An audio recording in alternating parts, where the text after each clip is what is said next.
எண்ணங்களின் அடிப்படையிலேயே செயல்கள் உருவாகின்றன.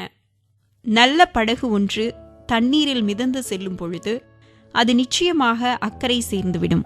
ஆனால் அப்படகில் ஒரு துவாரம் விழுந்தால் அதற்குள் தண்ணீர் புகுந்து அது மூழ்கிவிடும். இதை நமது சொந்த சூழ்நிலைக்கும் ஒப்பிடலாம். வாழ்க்கையெனும் நம் படகு உலகமெனும் கடலின் மீது சீராக மிதந்து கொண்டிருந்தால் நாமும் இந்த இருண்ட பிரம்மாண்டமான உலகை கடந்து விடலாம். ஆனால் அதே உலக வாழ்க்கையில் குழப்பம் என்ற துவாரம் ஏற்பட்டால் நாம் அதில் மூழ்கிவிடுவோம். உலக வாழ்க்கையில் நாம் மூழ்கிவிட்டால் நாம் நமது நம்பிக்கையை இழந்து விடுகின்றோம். அப்போது அனைத்துமே கட்டுக்கடங்காமல் போய் நாம் குழப்பத்தில் ஆழ்ந்து விடுகின்றோம். நம்மை சுற்றியுள்ள பொருட்களை நாம் நமது தேவைக்கேற்ப பயன்படுத்தலாம்.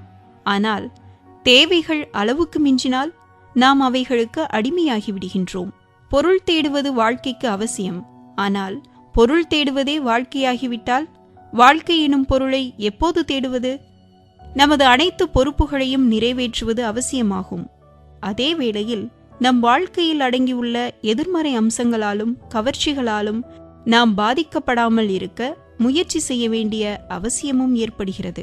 நாம் உயர்ந்த எண்ணங்களையே கொண்டிருந்தால் வீணான எண்ணங்களின் தாக்குதலால் பாதிப்படையாமல் இருந்து விடுவோம். பொதுவாக வீண் எண்ணங்களே குழப்பத்திற்கும் பலகீனத்திற்கும் மூல காரணமாக உள்ளன.